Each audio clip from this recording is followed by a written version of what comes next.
Oferece para a Elaine. Thank you. Chiclete.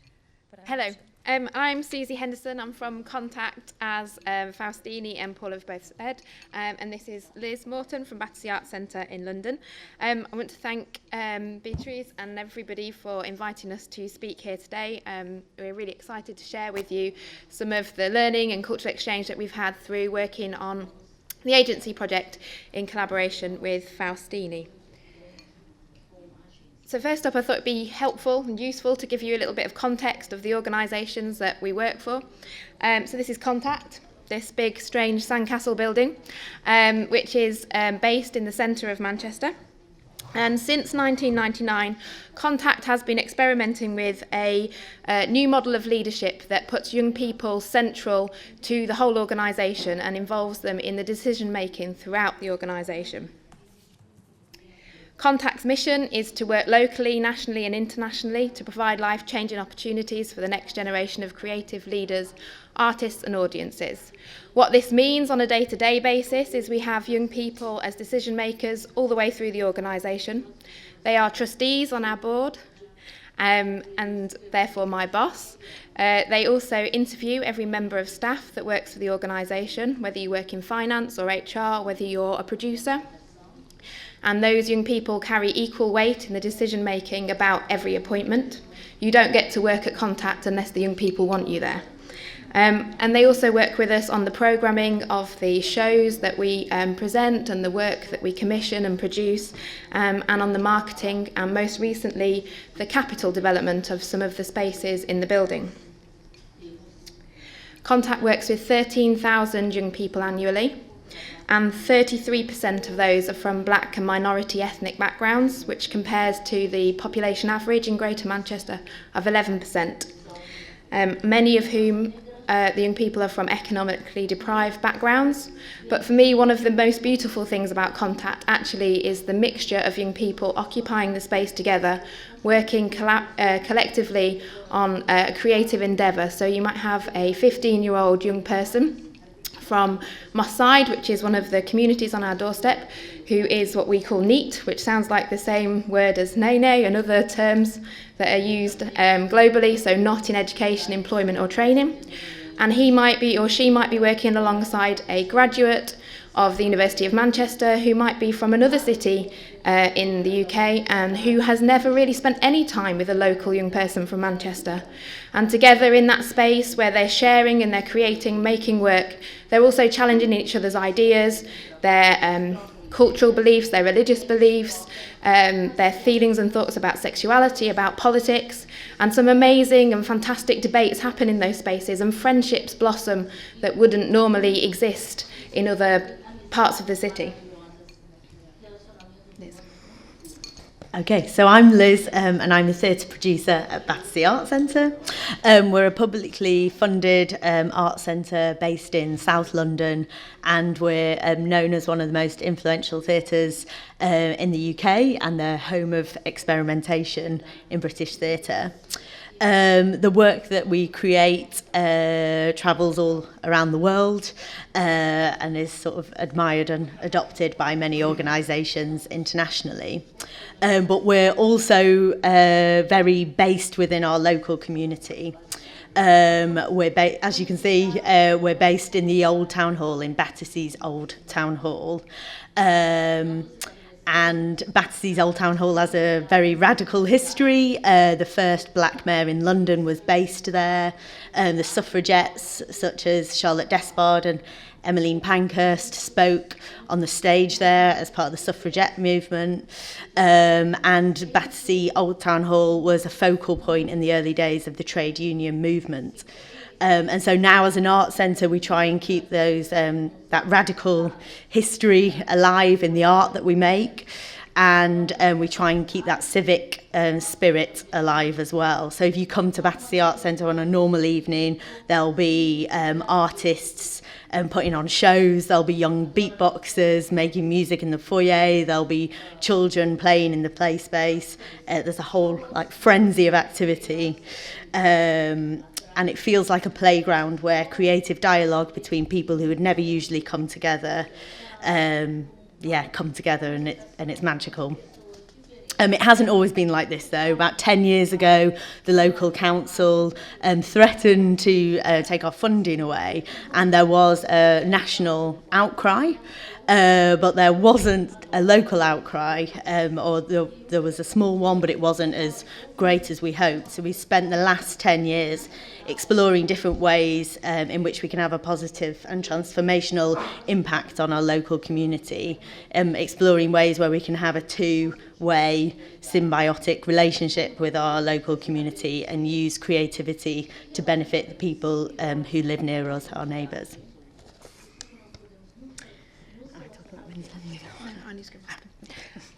Okay, so the agency, we are delivering the agency project currently in the Harperhay and Moreton areas of North Manchester and the Clapham Junction area of London. There's a picture here of the two different locations, one in London, one in Manchester, I think on the right, on the left, sorry. And as you can see, they look very similar despite being 300 miles apart. Harperhay is the second most deprived neighbourhood in the UK, and Moreton is in the top 1% of most deprived neighbourhoods.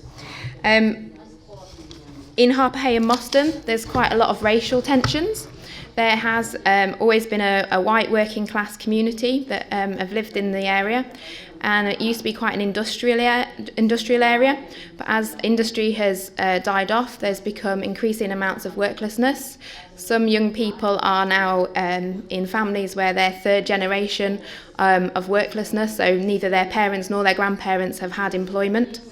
In the last 10 years, there's been an influx of African migrants to the area, particularly from Nigeria and Ghana, and this has created some of the racial tensions in that the economic downturn has sort of coincided with that. So Moreton used to have a very thriving high street, and the economic downturn coupled with the opening of a huge Asda or Walmart superstore, which drove down all the prices, meant that most of those shops on that high street went out of business. The immigrant African community then took over some of those shops to cater for themselves through hair shops, through food shops, and the existing white community began to feel that they had caused this situation, they had taken their businesses, when actually, absolutely, that was not the case.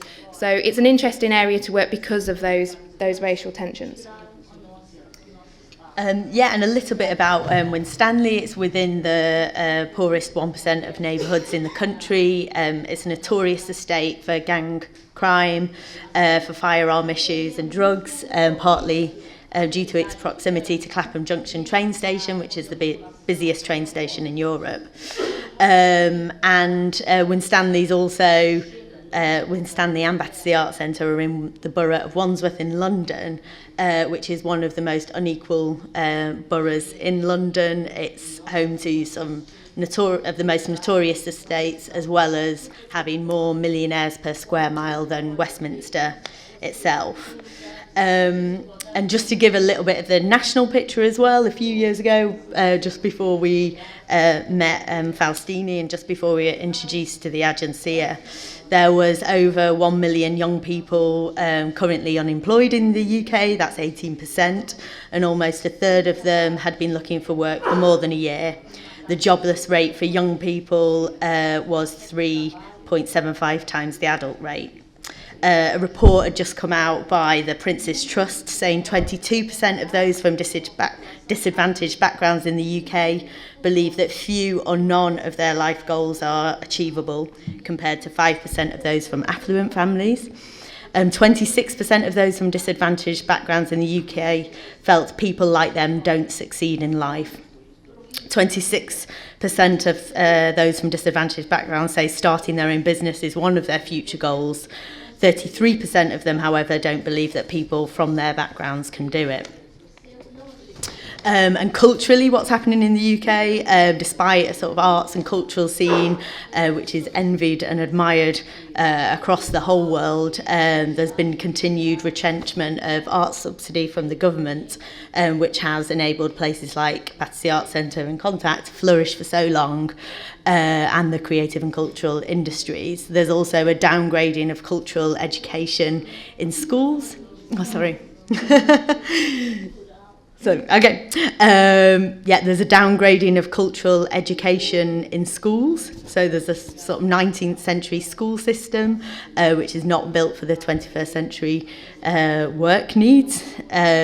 So all of the above serves to undervalue the importance of creativity and culture in the UK. And then, of course, there was the riots in 2011. There's a photo just there on Lavender Hill, which is where Battersea Arts Centre is based, and just down the road from Winstanley Estate. One of the epicentres of the riots was just by Winstanley Estate in Clapham Junction, and the underlying causes were cited as social and economic inequality, lack of trust in the police, high rates of youth unemployment. So, in 2010, Liz and I were both fortunate enough to be part of the Points of Contact programme that Paul described earlier, which People's Palace Projects organised in collaboration with the British Council. And we both got to go out to Brazil, and Faustini was part of one of the delegations that came to the UK. It was fantastic because through that process we met Faustini. He came to both of our venues, and we began to realise that we shared similar values. We had the same belief that young people could be leaders, that they could realise transformation within their lives and within their communities if they had the support and the networks to do that. So we began talking a lot about agencia and the methodology that Faustini had developed. And in 2012, Contact and Battersea Arts Centre and People's Palace Projects were invited to pitch for the Calouste Gulbenkian Foundation Award for Participatory Arts, which is a monetary award. I think they were expecting that we were going to make a theatre project with lots of young people in it. That's not what we pitched, obviously, but they were brave enough to take a risk and invest in us trying out the agency in the UK and looking at how we might adapt it for the UK context. So Liz and I then went back to Rio a few times. Faustini and some of his team came to the UK to explore the UK context so that we could talk together about what the similarities and the differences were. So when we went to Brazil, here's a photo of us with lots of the agents in Brazil. Faustini left us on our own with lots of young people so we could ask them whatever question that we wanted to. We could ask them questions about what worked with the methodology, what didn't work, and ask them to be really, really honest with us. And we were interested and excited about what we found. Although we went back to the UK better dancers, but we did have some reservations about the methodology and how it would translate to a UK context. So we were a little bit worried that the UK has more red tape, there's more bureaucracy in the UK, and that to get young people's ideas off the ground would be a lot slower, and maybe wouldn't be possible with all the bureaucracy and in the UK. Also, the young people that we were working with, many of them were on benefits, and the benefits were greater than the stipend in some cases that the agency offered, and we wondered if without that monetary incentive would it work? Would the young people want to get involved? It was also a completely new area of work for us. It was the first time we'd ever been working with a creative process but not investing in a creative product, and we were going to have sort of organisational change as well as take the funders we were working with on a bit of a journey to sort of reposition what we did. And also we found that the young agents in Brazil seemed very enthusiastic and passionate and open, generous people. That's what it seemed when we went there for a few days. And knowing the young people from Winstanley and Moreton, they seemed a lot more closed, and we thought it might be harder to work with those young people. But we went back to the UK and straight away employed a young person from Winstanley, Reuben, and Danny from Moreton, and they worked with us as consultants throughout the process of adapting the methodology. So, now we've been running the project for 2 years. We've just completed the second year of the agency. You can see Sydney, one of our agents from this year, down here with her natural skin and face products. So what have we learned? Well, as Liz says, it was a new area of work for both organisations to work in a creative way, but not to make creative product of any type, or not necessarily. So it's brought around a lot of organisational change. We now find in both organisations, across other projects and other areas of work, we talk a lot about networks. How can we link young people, whether they're in our young actors company or whether they're in our music projects, how can we help them build their networks? We're also talking very much more about territory. We're always thinking about what is our relationship to our community, to our locality. It was really important for both organisations that we had buy-in from the top. So both our artistic directors, Matt and David, were totally on board with the project and sold it to the board and our funders. And that was really significant in making sure that it really worked.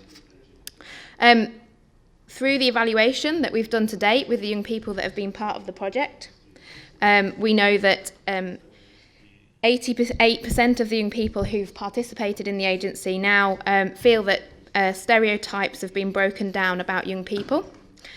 95% of them feel that they have been given access to a culture of creativity. 100% of them said that it has helped them to realise their existing networks.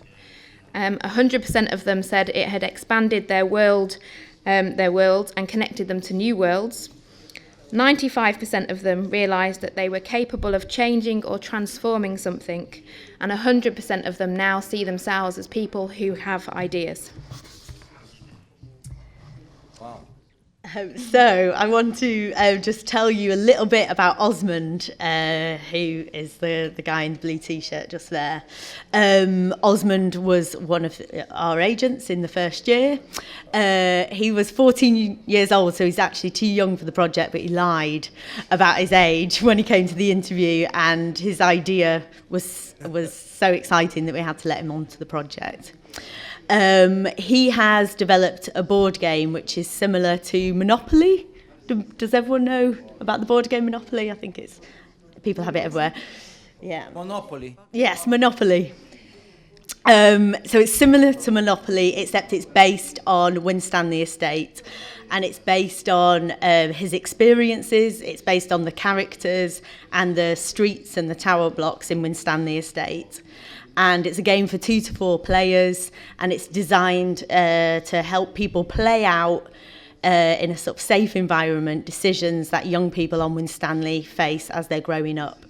So there's a gang zone, and if you choose to go through the gang zone, you might get asked to take a package somewhere for a little bit of money.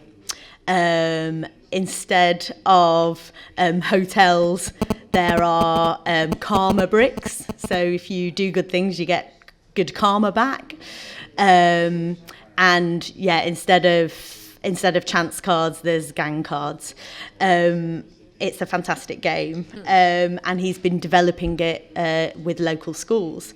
So recently, in a launch event on his estate, this previously shy, disinterested, inarticulate boy did a speech in front of 200 people. He's had his photograph and his board in the local paper. He's been interviewed, and a national paper. He's been interviewed on the local radio. He's recently interviewed, hired and negotiated a fee with a professional graphic designer. And off his own back, he's fundraised a further £10,000 without the support of the agency. So he now has a project which has empowered him to go out into the world and not just ask for opportunities, but he's got something which he can offer.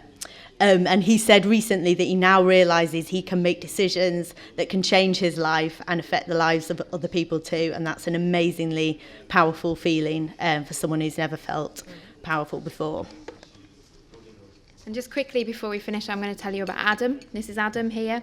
And Adam's project, he's one of this year's agency, is called Crumbs, Bakers of Change. Adam actually participated in the agency in the first year. And at the end of the first cycle, the agents, as Anna Paula and Vriska have said, pitched to a panel which includes the leader of the council, very senior business people, and Adam didn't turn up on that day to pitch to the panel. He couldn't do it. He was just too nervous. And we were massively disappointed. But Adam came back this year and he said, I'm going to give it another try. I think I can do it. And this year in December, Adam pitched and won the funding to realise his idea.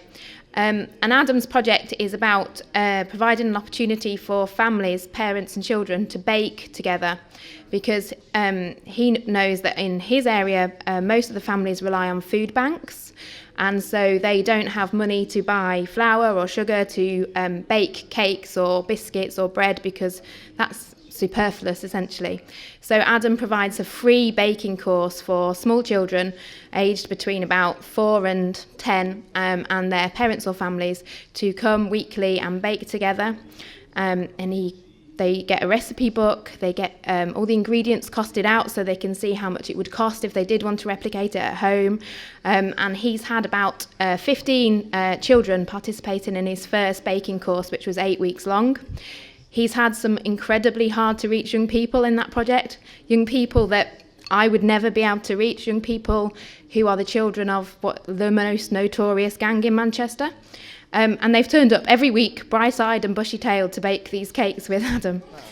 So we're very proud of him, and he's now working on fundraising to continue the baking project. And he wants to roll it out to other areas of Moston and Harper Hay as well, and to different community centres to attract different young people. So last month, or a couple of weeks ago, we had a very powerful moment where we brought the agents from London and Manchester and some from Brazil together for the first time. It was impossible to tell who was from where. They were just this incredible young international creative community who came together and were sharing ideas with each other. And next we're working with a big national UK funder to make plans for how we're going to roll out the model across the UK, and we're currently disseminating what we've learnt with other organisations in the UK as well. Thank you. Thank you.